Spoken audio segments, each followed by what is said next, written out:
You know, I have a feeling that almost nobody has heard of the movie Cobweb. Is that gonna stop me from gambling my time and money in a mostly empty theater on opening night and it's apparent that the odds are not in my favor? Of course not! I do this, return and report my findings, and let y'all know if there's something worthwhile to see in theaters this weekend. When I get around to actually post the review. I'll admit, sometimes I am a little tardy to the party, but you know, I'm busy.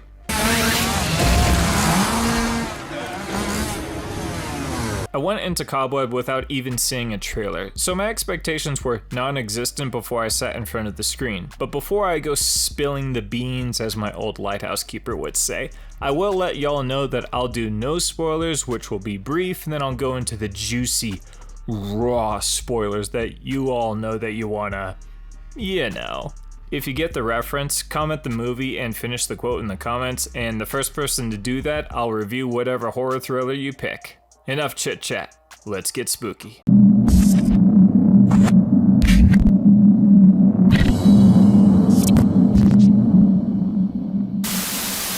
Okay, first of all, since I didn't know anything about this movie going in, I was pleasantly surprised that Homelander was in this film. I'm stronger, I'm smarter, I'm better, I am better! Not only that, but the hottest FBI agent, Agent Lacey, is also in this film. My only use for this agency would be to manipulate men. I think it's offensive too, and that's exactly what I said to Aaron. I said that bitch is blind as a bat. And on top of all that star talent, we also have Cleopatra Coleman, who is in Infinity Pool, which I already ripped apart for having its head up its own ass and calling it art. You can check out that review on my channel after finishing this review. This movie is about a shy only child, Peter, that is constantly bullied by this kid at school, has parents that have a not so healthy way of parenting, a substitute teacher that would make boys not afraid of cooties, if you get my drift, and a voice on the wall. Now the voice insists on growing a relationship with Peter that has some serious consequences and makes Peter question, who can he trust? The voice? His parents? The teacher? Anybody? And that's pretty much it. I'll start with the good. The final act in this movie is what really redeems the movie to make it at least a watchable experience. This movie is rated R, but I'm guessing the budget was small and that's why a lot of the violence and gore happens kind of off screen. And for the most part it's done really well because it's a fun watch. The bad. The movie doesn't spend enough time developing its characters. Peter starts off as a very pushover, shy kind of kid, and then he immediately springs into action the second another option is mentioned to him. We also don't get to know any of the characters that well, so a lot of the big dramatic moments seemed very surface level. Like, I guess my biggest complaint is that if you were to chop the movie into pieces, there's not enough there. Yeah, you got the skin, the hair, the bones, but where's the rest of it? Also, the very ending of this film is very abrupt. There really is no resolution, just an ominous threat and then roll credits. So, is it worth your money? Should you pay to see this in theaters? Nah. Which is sad to say, because I really like the Homelander guy. He is very wasted here. Rotten Tomatoes critics currently score this at a 62 and audiences at a 73. Definitely going with the critics here. This is a movie you just wait till it drops into streaming, and when it does, you just skip to the last act and realize, oh, that's why the movie's called Cobweb. Huh, what a terrible name for this movie. Now that that's out of the way, let's do them spoilers. Showtime! The movie starts off with some text, 1 week before Halloween. Keep that in mind because it'll be important later. Nope, can't do it. My first thought was that we were gonna do like a time jump because of the title card, or Halloween is some huge deal to the story or the characters. It's neither. That's not a good start, but keep going. We get a montage of a shy kid, Peter on a cruise control essentially through various situations and places in his life, and the whole time I was watching it, I was waiting for something significant to happen. But no! This is the story. Alright, let's move on. That night, Peter hears noises coming from inside the wall and the boy gets a little curious, so he taps. And whatever is in the wall taps back. Peter freaks out and goes to wake up mom and dad. The mom taps on the wall and hears nothing. She tells him that he has a big imagination and all those scary things are in his head. At first, I thought that line was going to lead somewhere. It seemed like emphasized, but no, it's just a thing I guess parents say to kids. The next day, Peter goes to school and we get introduced to the substitute teacher, Miss Divine. Damn right she is. Why did the writers name the hot sub Miss Divine? What is this, a porno? It's recess time and Peter's school bully warns him that it's going to be a rough day for him, so Peter stays back and the sub is cool with it. I want to feel bad for the kid because he doesn't have any friends, but recess time with the teacher? That's not so bad. Giggity. What? Nothing, it's stupid. Okay, that was the last hot teacher joke. Peter sees a spider and freaks out, but the sub helps him set the spider free. This is another moment where you think this scene is going to, I don't know, be brought up later, but it doesn't. Just get used to that. There's a lot of that in the movie. That night, Peter hears voices coming from the wall and he cries out for his dad. The dad assumes it's rats, and I will call back to this scene and this thought process here later because it's fucking ludicrous. The next morning, they grab some rat poisoning and Peter gives it a whiff. Smells like cinnamon. Homelander goes, "Not everything is as sweet as it seems." Yeah, that's definitely foreshadowing. They go to lay down the poison. Peter is feeling all sad about it, but Homelander consoles the boy. Sometimes you have to make a tough decision to protect your family. Yeah, that's definitely foreshadowing too. Do the writers not know the value of subtlety? Anyways, back at school, Peter draws some concerning pics for Halloween that prompts the sub to go to his house. The mom greets her at the door. She brushes off the picture to the teacher as not a big deal. The mom immediately harps at Peter, but he brushes her off. Then she calls his imagination out again. Again, you'd think that this is a bigger deal, but it's not, but I'm jumping ahead again. That night, the voice in the walls reaches out to Peter more, but this time he is more into it. Not surprising, the boy needs a friend. The next day in class, Peter paints a pumpkin and it gets the attention of the sub and of course his bully. So the first chance he gets, the little shit shoves Peter down and stomps on his pumpkin until it's just a bunch of pieces. Peter goes home and confesses this to the voice. She tells him that he needs to stand up for himself and shove back. So the next day, the bully gifts Peter a pumpkin, which I get, but what I don't get is why the movie didn't tell us who tattled. Peter has been getting shoved by this kid every day at school and hasn't said shit about it, so how did the bully's parents find out? Peter accepts the gift, but it's not cutting it, so after school, Peter waits for the moment to finally give the bully a taste of his own medicine and finally shove him back. And he does shove him down a flight of stairs. What a boss. Unfortunately, the kid broke his leg and Peter gets expelled. The parents are furious about all of it and ground Peter, but not to his room, to the basement.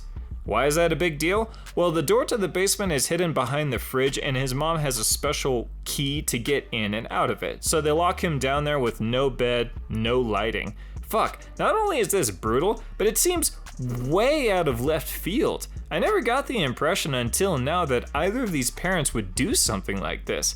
The dad is more firm about it, but the mom had the keys to lock him up, so it might be harder for her, but on some level, she is cool with it. The sub is worried about Peter, and she writes her number on one of his graded tests and goes to drop it off. The parents invite her in, and the whole time she is insanely uncomfortable, and I don't know why. They don't seem that bad in the beginning, but she walks in there super nervous. And the whole time, Homelander is wielding a hammer, almost comically, and he sets it down on the table, meaning he greeted someone at the door with a hammer in his hand, yet he's really playing a comic book villain here.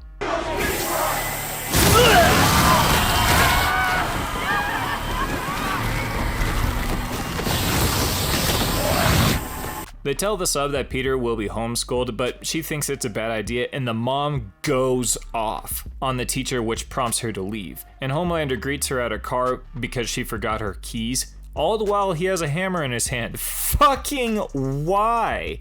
Aren't you trying to keep a low profile? You really think this is gonna make the sub not call the cops on you? Later that night, the parents let the boy out. Aw, see, he was only down there for like a few hours, or a day, no biggie. They all make up and everything seems to be fine. That night, Peter talks to the voice. She's concerned about him, says the parents aren't who they seem. Well, they did lock him in a dark basement, so they seem shitty. They try to bond a bit, and she explains that she is his sister, and she waited to talk to him until he was old enough to move the clock that hides where she's kept so he can let her out. And if he doesn't let her out, he's gonna be the next voice in the wall. That night, Peter has a nightmare, and I'm not gonna bother getting into it. It sucks. They try so hard for it to be creepy, and it falls flat. Could be a problem with the lighting, the sound, the setup, or all of the above. It's a dream that amounts to nothing. Not even shock value. It's like a shittier mix of the Hereditary dream and some scenes from Annabelle. Much better movies. I'd recommend watching those instead of this. The movie, not the review. You should always be watching my reviews. Forever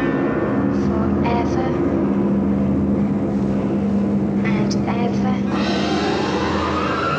ever. The voice says she escaped the spot where she's normally kept. Peter is starting to have doubts. She tells him to go check the garden. He starts digging and he immediately finds a skull in there. Huh, I guess when it comes to hiding bodies in your yard, you 1. Plant a pumpkin patch for reasons so obvious I won't even bother going into, and 2. Make a very shallow grave. The voice says that last Halloween she escaped and a trick-or-treater at the door saw her, so the parents killed her and buried her in the yard. Peter vows to break her out of the wall and finds his math quiz with the sub's number on it.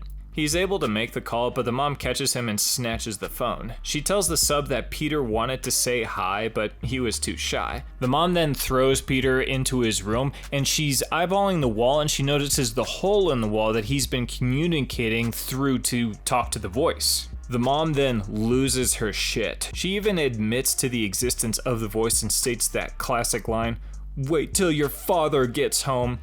You know, at this point, the bar is kind of low, so I'm just caring less and less. That night, the voice tells Peter that the parents know, like, that they're talking and that he has to do something or else they're going to kill him. Peter snoops around the house and sees his parents arguing, and then they catch him. He runs back to bed to pretend to be asleep. The dad comes in and calls him out for fake sleeping and that he needs his help in the morning in the garden. Uh-oh. The next day, the dad mentions that the pumpkins have black rot and that they have to bury all the bad ones and hopefully the next crop doesn't get infected. Okay. Are we just gonna forget the fact that the mom heard the voice and knows Peter isn't making this shit up? Oh, okay. No biggie. The next day is Halloween, but the family settle in on having a super awkward soup dinner. The parents notice that there's something weird about the soup. It smells like cinnamon. Peter, you clever bitch. Okay, so this is when the movie gets super good, or better, redeemable. The dad vomits up blood, the mom slowly follows, and Peter grabs the keys and lets his sister out of the walls. Peter gets terrified because she is a fucking monster. Meanwhile, the school bully and his older cousin and some of his friends go into the house to fuck some shit up. And thank the Lord they do, because if this didn't happen, the sister would have no one to kill. So she tears these guys to pieces. All of this would be considered flawless, but we have the mansion effect here. Like, kids are screaming for help, thrown against walls, but everyone else doesn't hear shit, so nobody freaks out. Fucking joke.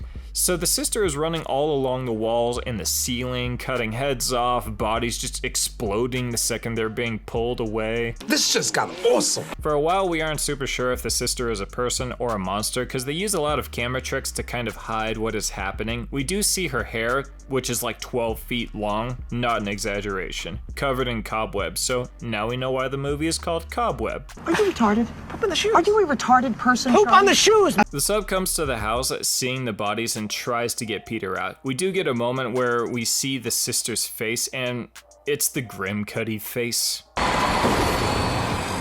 Yeah, so it looks like shit. This is not a good idea. Such a shame. So the sub is able to help Peter out, and Peter is able to use his sister's long ass hair to pull her down into the cellar in the hidden basement. But the sub goes in with the assist and cracks a few of the sister's ribs with a fire poker. They lock her in the cellar, and she gives this ominous threat to Peter, saying that she will get out of there. Every time a door slowly opens, a window is cracked, or he sees a deep shadow in the corner, he will wonder if she is there. And we get a bunch of bullshit random shots of this happening. Not even scenes from the movie, just random possible events that could happen in Peter's future, and the movie ends. What? Oh, come on! What a shit ending. Where do I even begin? There are 6, count them, 6 bodies in that house. Are they seriously not going to call the cops? Peter also poisoned his parents to death. Not sure if he's going to be able to claim self-defense there, since his main motivation for doing all of this was to free his sister, who was a literal monster. Speaking of the sister, are they twins? We never get a sense of how old she is. If she is a twin, a lot of the ending is kind of bullshit. There's no way she would be strong enough to do any of this. She's crawling upside down on the ceiling, across the walls, while carrying other people. Do the writers of this story not work out? Do they not have any sense of how strong someone has to be in order to lift entire people off the ground while also scaling walls? What they should have done is have the sister carry some kind of monster gene that explains her strength or her climbing abilities that she inherited from her parents, but her parents and Peter are able to pass off as human, but she couldn't, and that's why they kept her locked away. I also don't get why they kept her alive. I get that the parents aren't pure monsters and they don't want to kill their daughter, but they did kill a kid for merely seeing her, so it's not like they're above killing kids. And the mom did figure out that the girl escaped. Did it really not cross their minds that for Peter's safety it would be best to put the daughter down? Also, we never get a scene of them showing any kind of affection towards her. They kept her locked up for years and never even cut her hair or gave her decent clothes, so we really don't know how much they actually feel for her. And why didn't we get a scene of the dad addressing the sister situation after the mom figured out that she escaped and is inside the walls? They have to check on this chick regularly. There is no way they wouldn't have noticed a hole big enough for her to fit in. What is this, a Prison Break movie and the hole in the wall is covered up by some Britney Spears poster? What is happening? Speaking of the sister's hole in the wall, I wholeheartedly do not understand how the parents brushed off Peter and his cries of hearing things inside the walls. At first I thought the movie was going to take the approach that this was in Peter's imagination and he just ends up killing his parents at the end based off of nothing. See, that kind of an ending would have really packed a punch, but the parents knew that there was a monster inside the walls that they put there, and the second their human-like kid says he is hearing things, they're like, it's just your imagination. No, it's the freak of nature that you've been hiding since she was born. This could have been salvaged if we got some scenes of the parents fucking around with the sister's hidden spot or something more mysterious, but the movie takes way too long to see the parents' perspective of addressing the sister in the wall stuff for that to really flow well with the story. And speaking of the story, you'd also think that Halloween night would play a bigger role, but it doesn't, at least not to the son or the daughter. It's a big deal to the parents because they killed a trick-or-treater for seeing their secret, but it's only mentioned twice. Once by the parents for their reasoning to not let Peter go out on Halloween, and once by the sister who somehow knew the parents buried the body in their yard. I don't know about you all, but I thought that skull was a Halloween decoration for a second. Like, I was still not super sure if Peter was really hearing a voice in the walls or not. If you think about it, the story has an easy setup for all of this to be in Peter's head, but they just didn't go that route. They also could have gone the route of Peter befriending his sister, but they immediately make her irredeemable. And I don't know why they did that. Peter liked her enough to kill his parents. She wanted him to stand up for himself, but the second he opened the little door, the bond went out the fucking window faster than another Peter I'm sure we're all familiar with did. Ah! I highly doubt that many people are going to see this movie despite the popular casting of the parents. There hasn't been much marketing done on it, and it's only in select theaters. I could go on and bitch more about this film, but honestly, I feel like enough has been said. Don't waste your money, just wait till it's streaming and skip to the last 20 minutes of the film. Thanks for watching, and stay spooky.